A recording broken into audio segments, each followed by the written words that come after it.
seperti tadi dikatakan bahwa ini akan merusak pemilu kita dan membuat hasil bisa jadi cacat ketika itu dilaksanakan.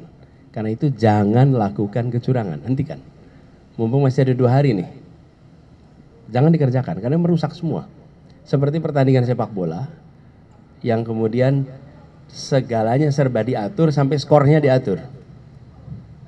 Marah penonton. Penonton marah. Hati-hati. Hati-hati dengan rakyat yang dimanipulasi sementara mereka menginginkan adanya transparansi, adanya kejujuran. Hati-hati dengan rakyat, karena rakyat akan merespon seluruh tindak kecurangan itu dengan cara yang kita tidak bisa tahu. Jadi betul-betul harus hati-hati. Jangan pernah melawan yang disebut sebagai kemauan rakyat dalam sebuah pemilu. Jadi jangan dimanipulasi. Lalu pesan kepada semua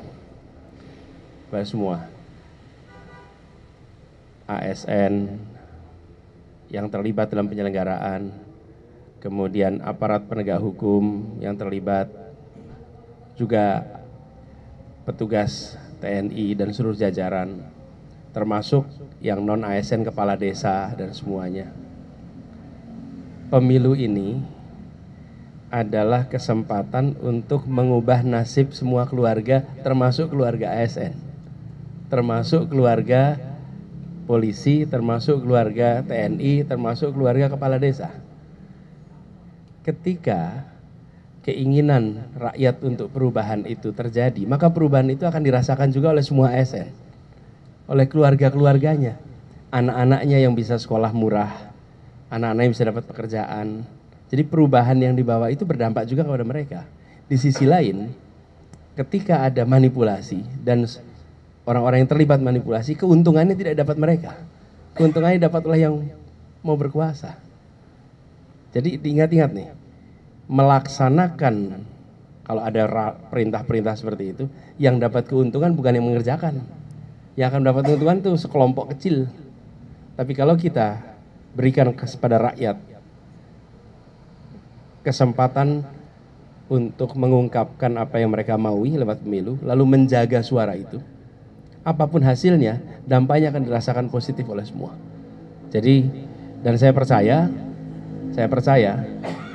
saya katakan ini di JIS kemarin, bahwa yang menyelamatkan demokrasi di Indonesia ini rakyat kecil, yang menyelamatkan rakyat kebanyakan. Jadi saya optimis, rakyat Indonesia tanggal 14 besok akan bekerja menggunakan hati nurani, memilih pakai hati nurani, dan yang menyelenggarakan, ingat, jaga keinginan rakyat sesuai hati nurani itu. Jangan dicederai. Saya belum nonton, makasih ya untuk masukannya. Dari beberapa yang ditampilkan banyak mengarah ke kecurangan 02. Ya kalau ada kecurangan silakan nanti dibuktikan, dilaporkan sih. Ya. Merasa dirugikan nggak sih Mas? Saya belum nonton, biasa aja. Apa itu? Film tentang film dokumenter Pak. Dokumenter yang Oh itu kan namanya Black Movie, Black Campaign. Ya kalau itu kan nggak perlu dikomentarin. Ya. Dari TKM menilai ini adalah black campaign gitu ya Pak? Ya artinya kan namanya juga Black Movie. Apalagi dikeluarin pas minggu tenang akhir-akhir ini. Akan ada. Saya rasa sih pemilu kan sudah berjalan dengan aman, tertib, dan berjalan dengan lancar. Jadi tidak perlu dibuat dibuat keruh. Jadi dan ini adalah kita negara demokrasi terbesar sesudah US dan India. Jadi ya kita dorong aja pemilu sesuai dengan mekanisme yang ada. Dan kita tetap optimis, jangan ada pemilu yang diganggu oleh hal-hal semacam itu. Ya. Prabowo Gibran nggak terganggu ya Pak sama? Ya yang paling penting tanggal 14 masyarakat perlu nyoblos. Pak Bawaslu minta di masa tenang tidak kampanye di medsos, apakah Golkar dan atau Prabowo Gibran sudah melakukan hal itu Pak? Tidak. Ya kalau medsos silakan dicek aja. Ya. Terima kasih. Terima kasih Pak Erlangga.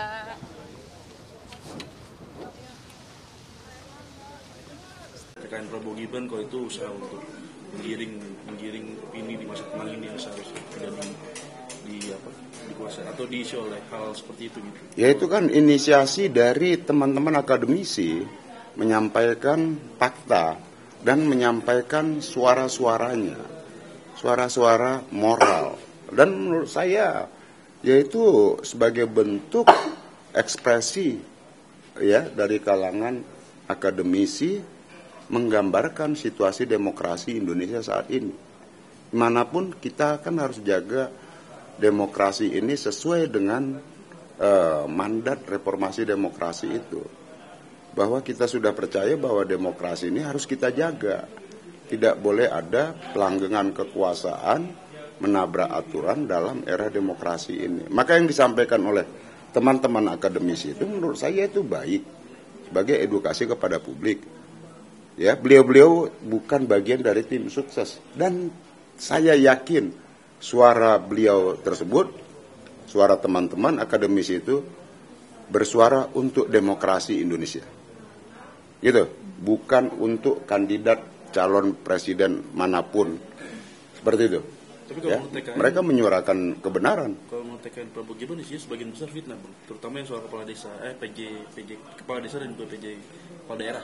Ya kalau fitnah kan itu melanggar hukum. Iya. Dan teman-teman itu yang saya percaya integritas ya pada hukum itu tinggi. Kan itu. Hukum itu kan bukan sekedar pasal-pasal, tapi di atas dari hukum itu adalah etika dan moral. Dan nurani teman-teman akademisi sedang bekerja untuk menjaga demokrasi kita. Itu. Tanggapannya, alhamdulillah, silahkan dikritik kami, proses sedang berjalan, kami tidak ingin kemudian juga proses-proses ini dianggap tidak benar. Namun pada titik ini Bawaslu telah melakukan tugas fungsinya dengan baik, tapi tergantung masyarakat juga, perspektif masyarakat silahkan. Kami tidak bisa kemudian mendrive perspektif masyarakat. Teman-teman jika mengkritisi Bawaslu ya silahkan saja, tidak ada masalah bagi Bawaslu sepanjang kami melakukan tugas fungsi sesuai dengan peraturan perundang-undangan. Jadi namun hal-hal yang kemudian bisa kemudian menimbulkan konflik dan lain-lain lebih baik dihindarkan. Karena sekarang menjelang masa pemungutan suara. Jangan sampai masa pemungutan suara ini terganggu gara-gara hal tersebut. Namun hak kebebasan berekspresi, berpendapat, apa yang diungkapkan oleh teman-teman merupakan hak yang dijamin oleh konstitusional. Demikian juga hak dan juga tugas wewenang Bawaslu dijamin oleh undang-undang juga. Diatur oleh undang-undang. Ya.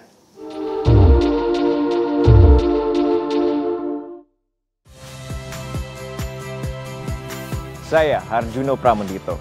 Saksikan program-program Kompas TV melalui siaran digital, pay TV, dan media streaming lainnya. Kompas TV, independen, terpercaya.